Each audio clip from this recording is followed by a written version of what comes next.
John Olivier here, your host of Serious and Silliness Outcast and Serious and Silliness Bodybuilding. We have a great new sponsor, Jersey Alternative Medicine, Anti-Aging and Hormone Replacement Clinic. Just go to the website, njaltmeds.com. That's njaltmeds.com. Or you give them a call at 609-977-2981. So what do?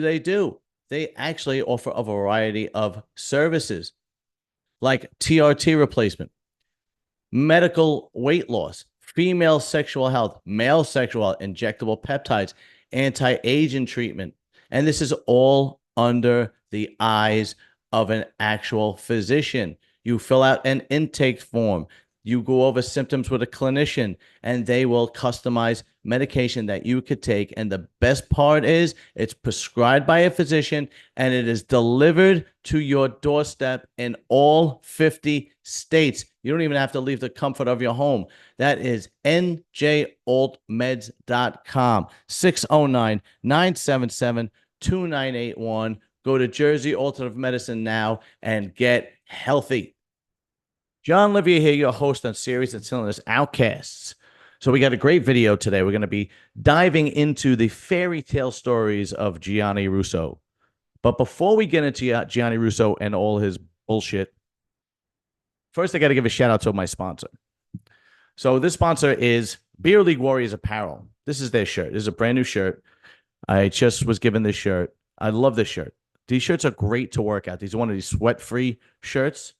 So you just go to Beer League Warriors Apparel on Instagram. You can DM the actual Instagram account, and they will be ready to sell you shirts in October, but you could order them early now and jump on the bandwagon before it gets going. Don't buy a shirt from Nike. Don't buy a shirt from Adidas. Support small business. It's a small startup company. I'm trying to help out. Just order a shirt. I'm telling you, you're going to like the shirts. It's the same quality as Nike or Adidas or Puma or any of the big companies, except that you're supporting small business. Just give them a shot. Beer League Warriors Apparel on Instagram. Link will be in the description area. Okay, you like my dog with the Chinese glasses on? His name is Shithead. I named him Shithead. Okay. Besides this shithead, I watched the famous VladTV interview of the actor Gianni Russo. I've always been fascinated with people that have to lie and have to bullshit. I don't know why. I'm like painfully honest. I mean, about myself. I wouldn't be insulting to some people, but I guess sometimes I am, right? But I've always been fascinated about compulsive liars, pathological liars, why they have to lie. Do they believe these lies themselves, or do they know that they are lying? Do they think they're getting over on us? Or are they just so insecure with how their life is going that they just conjure up these fairy tales? We've all known people like this. Guys at work, family members.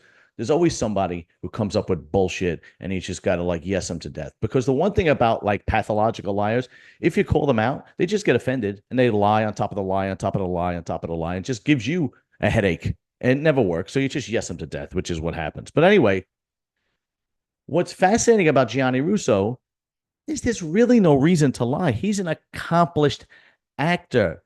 Obviously, everybody knows his role as Carlo Rizzi in The Godfather 1 and 2.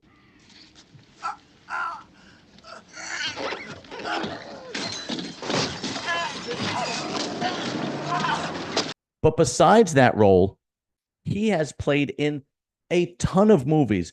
I have a list of movies, and there were too many to write down. Rudeness, Lepke, The Four Deuces, Laser Blast, The Freshman, Out for Justice, Rush Hour 2, and the list goes on and on and on. You would think that him telling stories about working with the greats like Al Pacino and Robert De Niro and Robert Duvall, and the list goes on and on, that those stories would be good enough, and that life experience alone would be good enough. But no, this guy, every time you have a conversation with him, it's just all out fairy tales. It's unbelievable. He has lied about. Okay, now here's the thing. Here's the problem with compulsive liars is that you can't prove them wrong. Every time they tell a lie, there's like that it's so huge that you can't even prove them wrong. It's always a person that's dead or not around anymore, or it happened years ago, or I can't name names, or don't put me on the spot, or anything like that. So apparently, he was in the hospital from 6 to 11 years old when he had polio, and there was a pedophile there, I guess a male nurse or something like that, who would have his way with the kids, and he killed him with a broomstick. I don't know. Okay, at 11 years old, he had sharpened the broomstick, and then he shoved the broomstick through his rib cage out the back, and he killed a pedophile at 11 years old. He said that Frank Costello was a father figure up until the day he died, that he worked for him, all did things all over the world. He said at 15 years old, he was walking around with $15,000 in his pocket. Oh, no, I'm sorry, 10. I don't want to exaggerate. $10,000 in his pocket. He was 15 years old. He said he also played a small role in the Kennedy assassination, saying that he actually delivered the message. And the message was, it's on.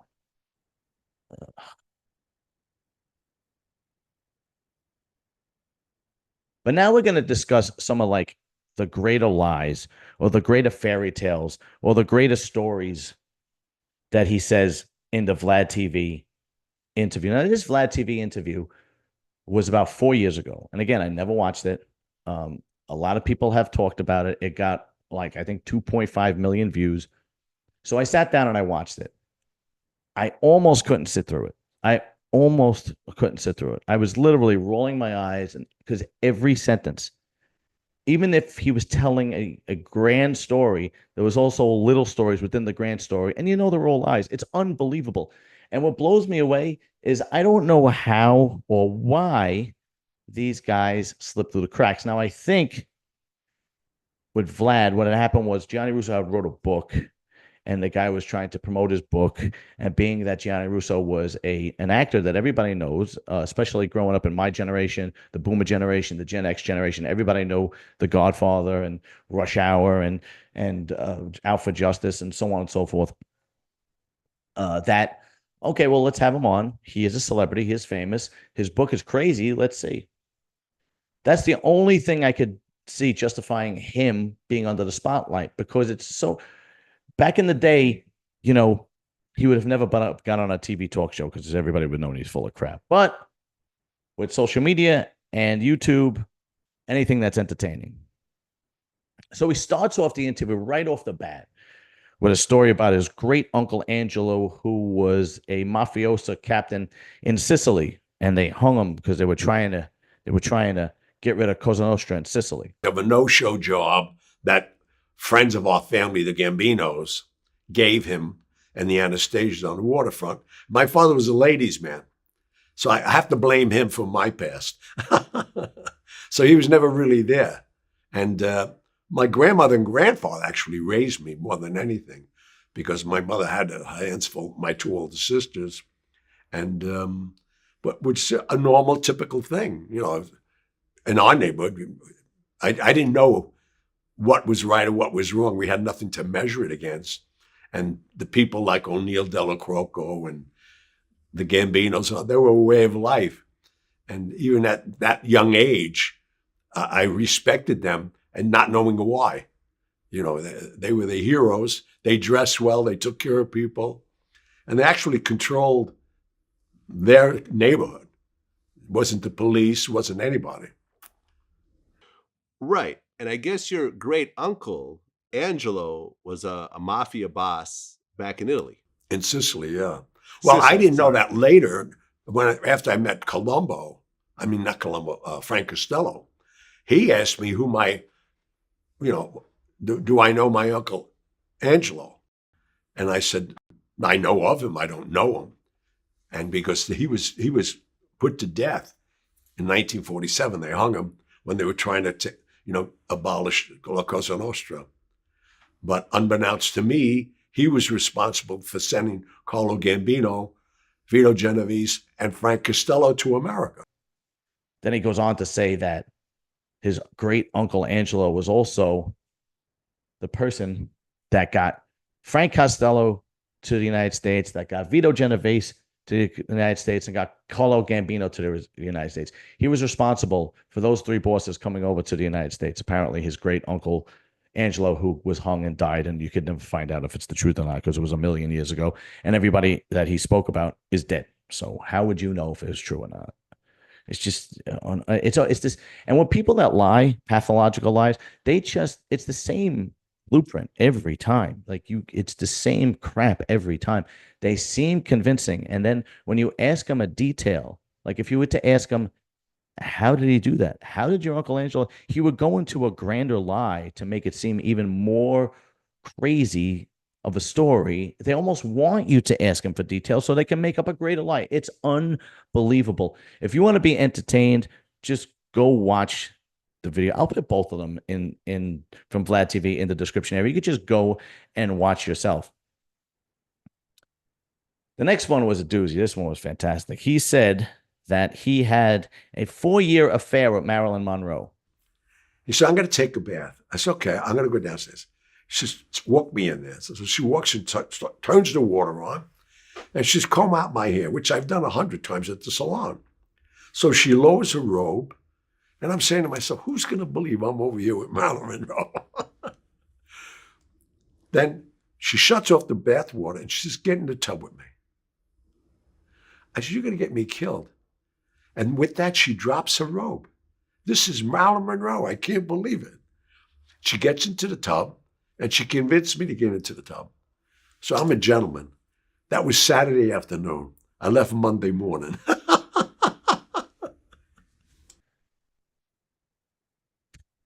But when he was 16 years old. Apparently, somehow, some way, he got into some trouble and he had to go to beauty school. And he becomes Marilyn Monroe's shampoo boy at 15.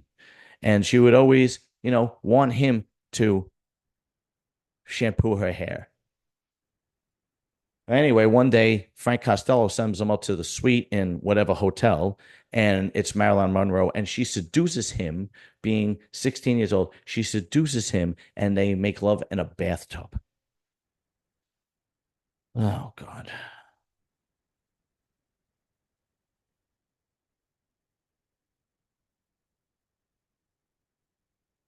He continues the lies, or the story, sorry. He continues the stories of Marilyn Monroe and describes how she was killed. Well, you said that according to your mafia sources, Marilyn was given an injection of air through her pubic area so you wouldn't see the needle mark. Yeah, the doctor that they used, we used also. He was an anesthesiologist, but then he did work even for the Vatican. He's dead now, but I still won't give his name. But the thing is that he taught me. For a while, I was going crazy with when I got hooked up being a courier going to the Vatican. I thought maybe I'd become a collector and an assassin because I was making so much freaking money. And I really loved my life. It was phenomenal, And I've learned a lot of techniques, and this was one of them. It was just CO2, man. In your book, you said that Bobby Kennedy was the one that killed or had Marilyn Monroe killed. He ordered it. He's saying that she was murdered. I mean, maybe. I never really delved into Marilyn Monroe too much. I was never much of a fan of Marilyn Monroe. It's way before my time. I know she is a beauty icon, but from what I had understood, she had self-deleted, but he's saying that she was murdered, which might have been that, but he goes on to describe how she was murdered. And he goes on to just say that it was Bobby Kennedy that had her murdered. And the way that they had her murdered was that they injected air into her, como se llama, her vagine. And it was CO2, man. That'll do it. That'll kill her if you inject it into her vagine.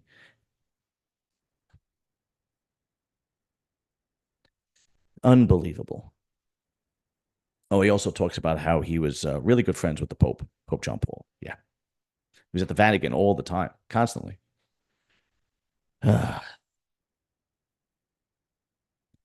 He also says that he knows how Jimmy Hoffa was killed. He goes into this detailed fairy tale, this detailed story conjured up in only Gianni Russo's head about how Jimmy Hoffa was killed. So I'm going to tell you something. Jimmy Hoffa was picked up in a Burgundy Buick. He never left the car. Never left the car. I know for a fact the axle and the engine block was taken out, and they'll never find Jimmy Hoffa. It was put in a car crusher. The friction of that heat, he came out to be a 2x4 block of steel. The friction heat got rid of all the DNA. They weren't going to leave Jimmy. Look at him. He was buried in giant seas. They had him all over the place. And the FBI, every time they want their budget, we found more evidence. We're going to go dig up this for 6 months. Get out of here. Now, look, I will put the 2 links in the description area so you could go and see it for yourself because it is fascinating how he just comes up with this crap. He was a good actor. I'll give him that. I would love to get a psychologist diagnosis as to why somebody who lies so much, why they lie, and if they believe their own lies as they're saying them, because Gianni Russo actually lies as he's just talking. He doesn't have like these things filed in a mental Rolodex. It just comes out of the hole in his face that he calls a mouth. It's unreal. You just got to go and take a look. I'm not going to watch the second interview because the first one was enough. I can't take when people lie to me for no reason. If you lie to me to get out of trouble or lie to get out of trouble, I understand, right? Not lying when you have to. But just to lie because you want somebody to like you or you want yourself to make yourself out to be better than you are or more grandiose than you are. It just baffles me as if you are not good enough. I swear, I think people go through drama as a child, some kind of dramatic situation. And to just deal with that, they come up with these fairy tales like Gianni Russo does. All right, guys, listen, like, share, subscribe, hit that notification bell. And more content will be coming your way from Serious and Silliness Outcast. Later. Peace.